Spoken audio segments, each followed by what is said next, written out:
olùsùn. Wọ́n máa ń kó dérà lẹ́yìn. Nígbà bàbá àwọn kìrìsìtẹ́nì ẹlòmíì ní ìwọ̀n downgrade Islam èmi ò downgrade Islam ọ̀wọ́n ń downgrade olùsí wọ́n mùsùlùmí. Insha Allah. Ọ̀tún ká downgrade rẹ̀. Àbẹ̀rù tó bẹ̀rẹ̀ Christian Islam. nínú church pastor ní can I see someone kí ló wẹ̀ bá ń ṣe bóyá òkú àbá má jẹ́ wọ́n mú èbó mi. Billion naira. Má jẹ́ wọ́n gbé blackboard jáde. Ayakumullah. Bá ń sọ yìí. Can I see someone that can give Jesus a sum of 1 billion naira? 1 billion. Pastor ní sáà lérẹ́ nìkan tí ó fún Jésù ní 1 billion nínú church. Ọmọ tó jáde ò ju ọmọ 25 years lọ. Ọmọ 25 years. Ó wá jáde.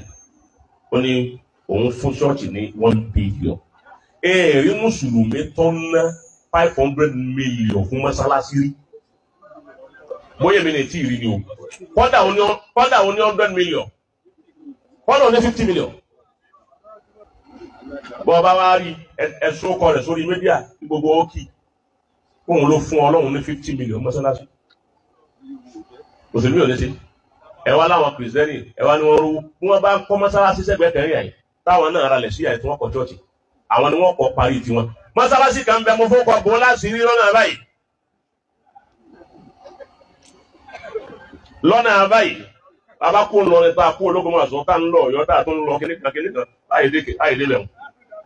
Mọ́sálásí ni chọ́ọ̀chì lo wọ́n kọ́ chọ́ọ̀chì tán àwọn tó ń kọ́ mọ́sálásí tí wọ́n ti bẹ̀rẹ̀ tọ́dún mẹ́ta àwọn chọ́ọ̀chì ralẹ̀ àwọn bẹ̀rẹ̀ wọn kò ju oṣù mẹ́fà ló wọ́n parí ẹ̀.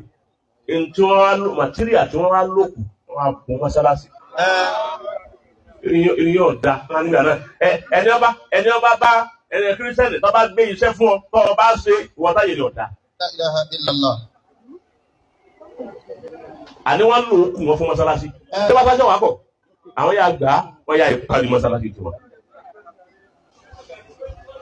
Ọ̀rọ̀ lọ́lọ́run sọ tá a gbọ́ yìí, líyòun fi sùn sáàtì. Ẹni ọba ní tọ́pọ̀ kọ́ná tọ́pọ̀. Wọ́n máa ń kúrò àlẹ́ yìí rí sùn.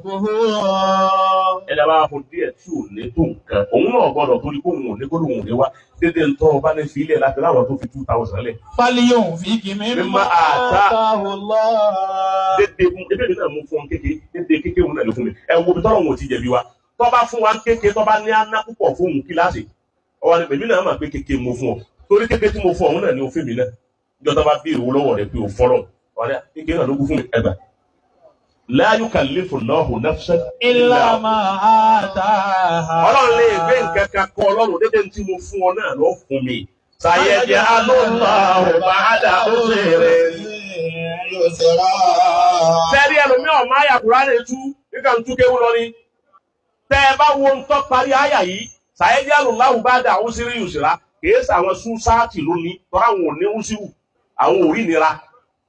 Àwọn tó ní díẹ̀ tẹ́ ẹ bá ní ẹ fún mi ní dèdè tí mo fún yín díẹ̀ ní ẹ ṣe jura yín lọ tẹ́ ẹ bá ti wá fún mi ní díẹ̀ ń sayaj'alu Allahu ba'da usrin. Àṣé kítálíkà ọ̀nàwó fọlọ́hún àsóṣóògùn owó ni. Bàbá wa ṣubú lọ́la àbáyà kọ́ ni ń tún àbí tukutu ni ń tún. Kítálíkà náwó fún Ọlọ́run ògùn owó tó ju ògùn owó lọ ni. Yaj'alu Allahu ba'da usrin. Bọ́ ọba ti lè fún mi ní díẹ̀ mo ti mọ ibi tára ti ní ọ èmi ní ọ wá sí tó fún mi ń bọ́ ṣògùn owó ẹ wàá kú fún ọtí ọ̀pọ̀.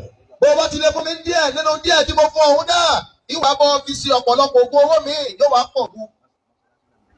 Mọ́sálásí ń bẹ lẹ́sẹ̀ títí mẹ́wọ̀ bàbá tó ń wọ́n fún wọn símọ́ǹtì ẹ fún wọn ẹ bá tó ń lójú bẹ́ẹ̀ rẹ̀ tó ṣe ẹ má jáwọ́ mẹ́ o tẹ́lẹ̀ gbogbo owó tẹ́ ní báńkì tẹ́ kó jọ gbogbo ẹni tí kówó sí báńkì ẹ wọ́pọ̀ náà tẹ̀jìmá òhú lè wà rízì òun kó jọ fáwọn tí ó dùpẹ́ Ọlọ́run ní kájé lé wọn dáa ju gbogbo orí lọ àyíbẹ̀kọ́ ẹ̀ ń wá ń kọ́lé tí ń máa ń ṣẹ̀ o sì rí blọ́ọ̀kù fún mọ́sálásí Ògbà wa àfáà. ń bọ̀ wá kọ́lé tán ọwá lọ́wọ́ fẹ́ sílé wọ́n ń kọ́ mọ́sálásí lẹ́gbẹ̀ẹ́ ilé rẹ̀ ìwọ̀n tí ì rí sí ìwọ́ parí ilé Ọlọ́run fẹ́ sílé òun fọlọ́run ṣe yẹ̀yẹ́ ilé Ọlọ́run ò tí dúró wọ́n kọ́lé tiẹ̀ wọ́n bẹ́ẹ̀ ṣe wọ́n mi ní akínámákì nínú house warming o ṣe mọ́sálásí warming Gbogbo àwọn tá à ń fowó kọ́lé tó bá kan mọ́sálásí àmọ́ wá gba bíṣẹ́ bíi láì. ẹ máa wá gba báárà fún mọ́sálásí níjọ́ lẹ́ni kírísítẹ́nì tó gbé ke síwájú tó ní fi lọ́ní fi sẹ́bíìlì Jésù fi sẹ́bíìlì Jésù àrànṣe ṣọ́ọ̀ṣì àwọn fi sẹ́bíìlì là àrànṣe mọ́sálásí. Ẹ̀dá sí tọ́lọ́run fẹ́ lè jèrè. àrànṣe mọ́sálásí. Fi sabilillah. bàbá tóun náà ń gbà òun lọ bẹ̀rẹ̀ ló ti jẹun arọ bẹ̀rẹ̀ ló ti jẹun ọ̀sán ibẹ̀ ló sì bẹ̀rẹ̀ bí n ti ń gbà náà ní tó yóró rẹ̀ ọ̀gbọ́n lè gbọ́ fi sẹ́bíìlì ṣọ́ọ̀ṣì. tẹ́lá mùsùlùmí gbogbo ọ̀rọ̀ bí àlùmọ́ǹgìrì bí ká máa tọrọ bárà ọ̀dọ̀ wa lọ́wọ́ ẹbí ń tọ́ kárí ẹbí gbogbo ayé ló mọ̀ ẹ jẹ́ aṣọ kò sí ní àbá ẹ máa dọwọ́ bù kí ni ìtàwọn kírísítẹ́nì ń kọjá tán fowó lẹ̀ fún wa tí ń wa mọ́tò lọ tó dúró pé bí ń sẹ́bíìlì àrànṣe mọ́sálásí ó sì dúró bí búrẹ́dì sì dúró ó sì fún wọn ní 10,000 sóhun ní ọ̀hárọ̀ sí kọ́mà sí wa. bẹ́ẹ̀ bá sì dọ́dọ̀ àwọn mùsùlùmí àdọ́wà náà ni a ní gbogbo nǹkan bí à ń tọrọ bára ọ̀dọ̀ wa lọ́pọ̀ sí bí àwọn mùsùlùmí ẹgbẹ́ wa níbi òun lẹ́lẹ́ nìkan ṣé ìwọ ti gbọ́ orítọ̀ ń lọ kọ́ á gbọ́ ní ti ń tọrọ bára ti pé sábọ́dé Jésù sábọ́dé Jesus wàláhì ò ní gbọ́ wọ́n respect Jesus yẹn débi wípé wọ́n à ní fi gbà bára mùsùlùmí ọ̀ respect ànábì sábọ́dé ya Rasulullah ojú àlàbí sí gbẹ́gbẹ́ ẹ̀rẹ́ ìjọ wà láàrin wẹ́gbọ́ lọ́dẹ̀ àlàbí sí àwàdù mùsùlùmí ọ̀wà ní nǹkan kẹfà náà bí ṣe àwọn fi gbà bára.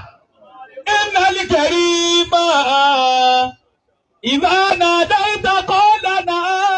ọlọ́run jọ ní àlùbáríkà kọ́ sí. Fakayfa billahi fil ihsani wal karami.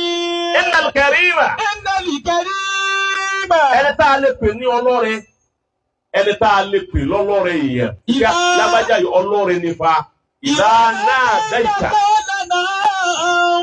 bàbá ní salamu aleykum alájí wa aleykum salam ẹ̀dàkùn alájí mo fẹ́ rí ní ọ̀rọ̀ ọmọ mi tí ọmọ mi wọ́n lé ọmọ mi léwé ni wọ́n bẹ ṣàánú mi kò ní sí là kọ́ọ̀là náà yóò ní yes I will do it.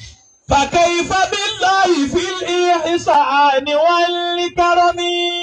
bóun lọ́wọ́ fẹ́ pe tọ́lọ́ nígbà tó lọ báyà tó ta ọlọ́rẹ tó sì fún ọ ní ntọ́ fẹ́ ọgbọ́n èyí ò di ọmọ yìí kí ọba bá ọlọ́run tó ní ọrẹ tó fòun gan tó ọba bí yóò fún ọ. Tabusutila ulikafa. Tabusutila ulikafa ń bọ̀ wá ṣàdúrà bẹ́ẹ̀ ọmọ yìí. Tabusutila ulikafa. ẹni ọmọ yìí ó kù. Tabusutila ulikafa. ọ impress mi púpọ̀ lónìí oppress mi ó impress mi. Tabusutila ulikafa. هناك الفرق بين oppress and impress.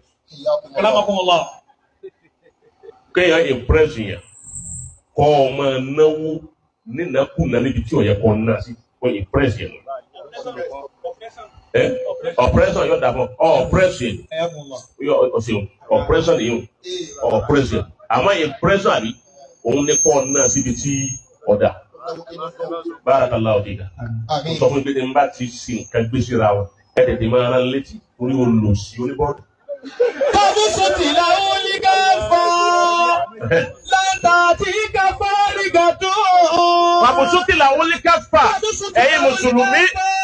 ẹ̀yin mùsùlùmí ẹ má gbé bára kí n títì má ẹ ń tọ́jú ti Islam. Tabusutila ulikafa. kọ́dà bí